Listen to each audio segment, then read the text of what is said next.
The summer heat shimmered off the harbor as I stood on the pier, running my hand over the polished steel of my Navy patrol boat. This vessel wasn't just a machine to me, it was my history, my pride, and a reminder of the countless deployments where it carried me and my brothers through storms, hostile waters, and long nights. When I came back from service, I arranged to lease this retired patrol boat as part of a veteran heritage program, keeping it docked legally on private property I owned by the waterfront. It wasn't flashy, it was a piece of history, and people often came by to take photos or hear stories when I had time to explain the ship's legacy. But not everyone admired it. The local HOA had been a thorn in my side ever since I bought the property, constantly sending letters claiming the boat ruined the neighborhood aesthetic, as though steel gray and naval history clashed with their rows of cookie-cutter homes and plastic white fences. At the center of this crusade was one woman, the president of the HOA, a notorious figure everyone half-jokingly, half-fearfully called Karen. Her obsession with enforcing arbitrary rules made life miserable for everyone in the neighborhood, but she had a special vendetta against me. She hated that my boat drew attention, hated that she had no power over federal property, and most of all, hated that I wouldn't bend to her ridiculous demands. I first noticed something wrong that morning when I was heading down to check the engines and give the deck a rinse. Even from a distance, my stomach dropped. Bright streaks of red dripped down the gray steel, letters sprawled across the hull like some deranged artist's tantrum. Words like echo stories and random dollar signs bled over the paint, and the air was thick with the acrid smell of spray paint. My heart thudded in my chest as I got closer, and then I saw her, Karen herself, in one of her floral dresses and heels, can of spray paint in hand, her arms swinging wildly like she was conducting some twisted symphony of destruction. The nerve of it nearly knocked the breath out of me. This wasn't her mailbox she was repainting, this wasn't some fence she didn't like the color of, this was federal naval property, still under protection and still registered.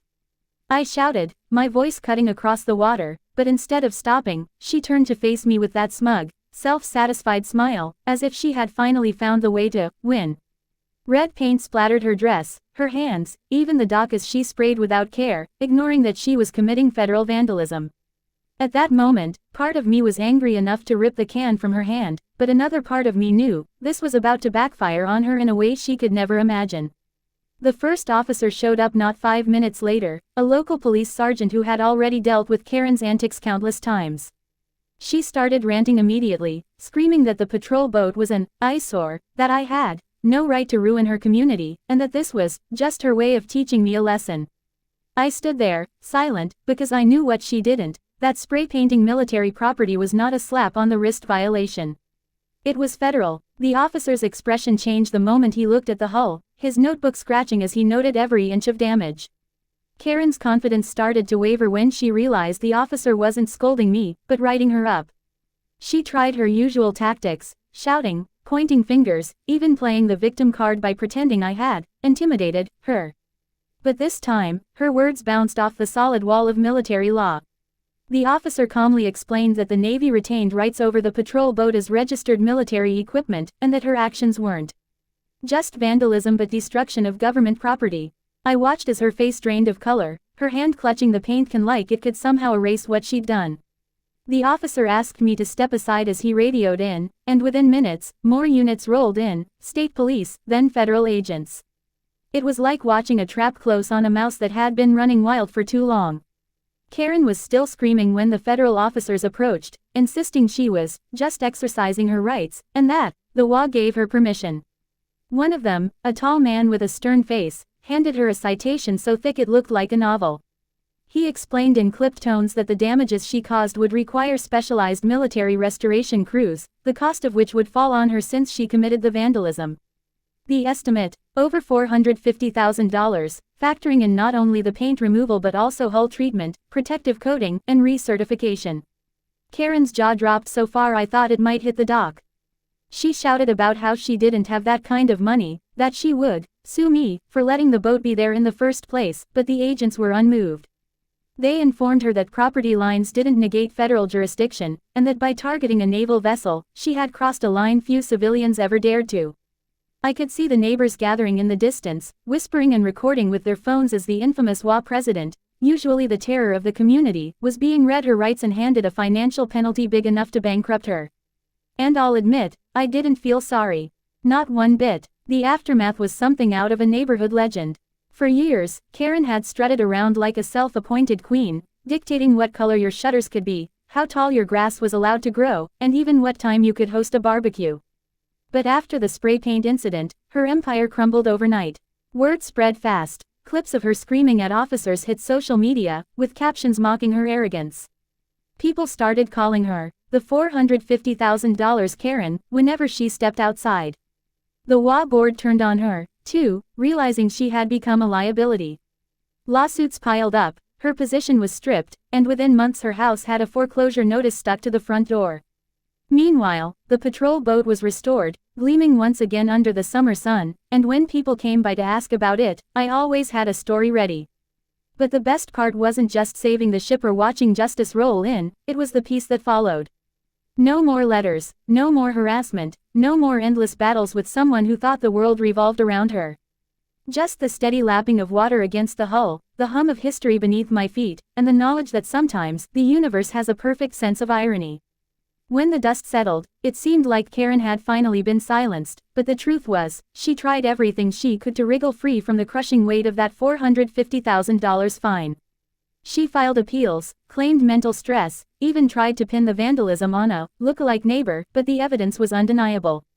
Dozens of witnesses saw her with the spray paint cans in her hand. Federal agents documented every second, and worst of all for her, she'd been foolish enough to live stream part of her rampage in some warped attempt to rally sympathy from other HOA presidents across the state.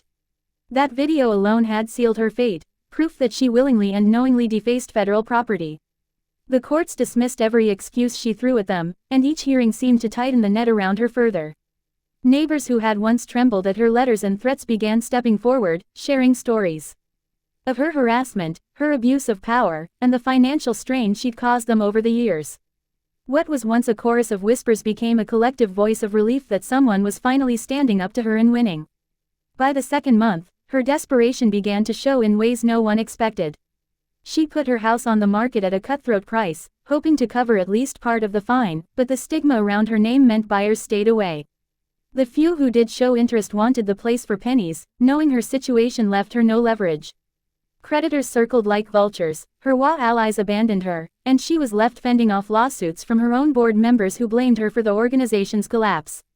I'd pass by her property sometimes on my morning runs, seeing the once pristine yard unkempt, the flowers withering, the lawn uncut, an ironic mirror of the fines she used to slap neighbors with for the very same offenses. She would glare from the porch if she caught me looking, but there was no bite left in her, only the brittle pride of someone who couldn't admit they had destroyed themselves with their own arrogance. Meanwhile, life around the harbor took on a new rhythm. Without her constant interference, neighbors felt freer, friendlier. Barbecues sprang up again on weekends, families picnicked by the water without worrying about violation slips, and even the HOA bylaws were rewritten after she was removed, giving homeowners more autonomy over their lives. For me, the patrol boat became more than a reminder of service, it became a community symbol. I started offering tours for local schools, veterans, and history buffs, sharing not just naval heritage but also the story of what happened with Karen as a lesson in arrogance and consequence. Kids would laugh when they heard about the HOA lady who spray painted a Navy ship, and parents would shake their heads, saying they'd never seen karma hit harder.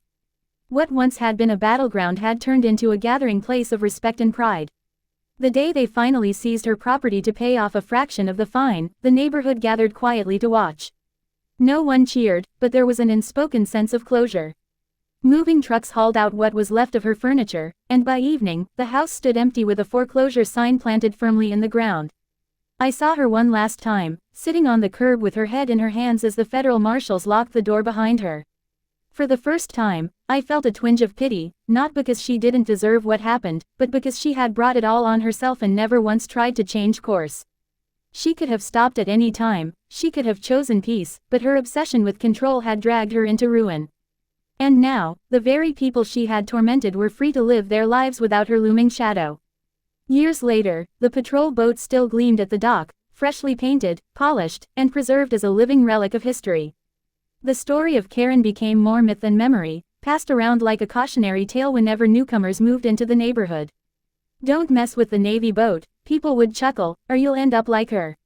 For me, it was a reminder that battles aren't always fought overseas, they can happen right at your doorstep, in your own community, against people who mistake power for purpose. Standing on the deck at sunset, I'd watch the water ripple and hear the laughter of families nearby, no longer silenced by fear of HOA fines. Justice had been served, not with vengeance but with undeniable truth, and the quiet that followed was sweeter than any victory I'd known. The boat had survived, the neighborhood had healed, and Karen's legacy had sunk, just like the red paint that still faintly stained the dock, washed away by time, leaving only the lesson behind.